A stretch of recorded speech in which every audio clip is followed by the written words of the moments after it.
It is not an uncommon sentiment today that if you aren't the first, then you're the last. Between the ever-increasing skill level of gamers across the board, the leaderboards becoming more cutthroat, and people more dedicated, it only makes sense that settling for anything less than the best doesn't feel good. However, I'm here today to convince you that tier lists suck, and more often than not should be taken with a grain of salt. Without further ado, let's get started. Whether it's the fear of your favorite character being not as good as another, easy content machine for creators, or an ability to classify any sort of balance within a game in a quantitative fashion, it's true that tier lists are everywhere.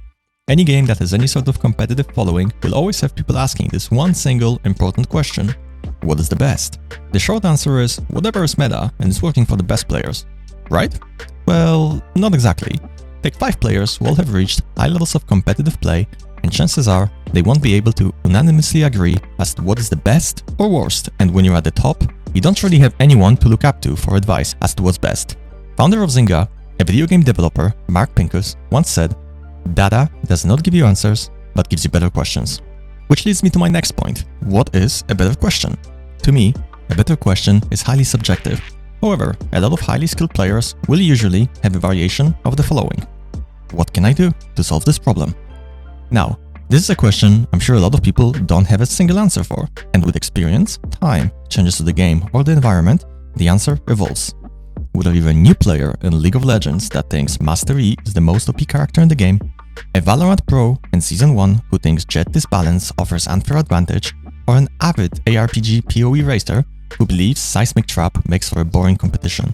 The perception changes, and something that can be utilized to great success by one person may be a lot less useful to another. In a recent video by Zizaran, a celebrated ARPG content creator interviewing a PoE, Gauntlet racer, and build creator, jungroan, showed a great concept that really resonated with me personally. It's just much easier to copy things, but oftentimes there's something more powerful out there. Meta always evolves, and oftentimes people don't realize how strong certain things can be until someone figures it out by pure accident. Combining the two ideas mentioned earlier, that data does not give you answers but gives you better questions, and that it's just much easier to copy things, but oftentimes there's something more powerful out there, we shouldn't jump to conclusions in regards to class balance for the endgame based on the data taken from the 1 to 25 or the 1 to 20 leveling experience of the open betas. That was the basis for most tier lists.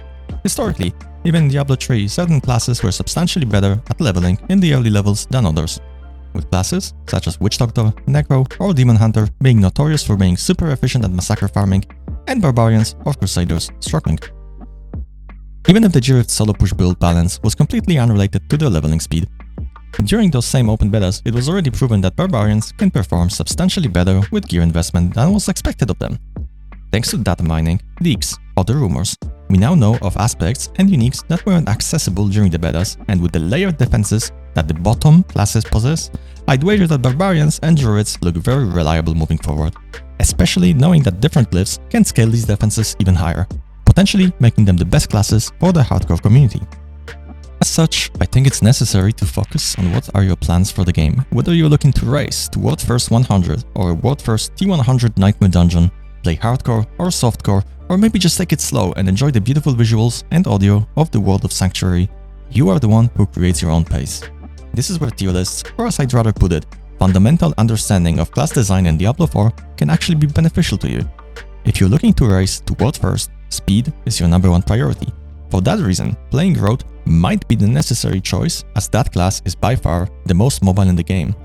However, if you're looking to play hardcore for instance, you probably care more about staying alive than moving a little faster.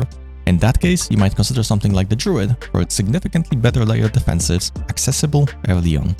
And of course, if all you care for is to enjoy the game for its atmosphere, you shouldn't care about any of that at all, and instead focus on which class resonates best with you.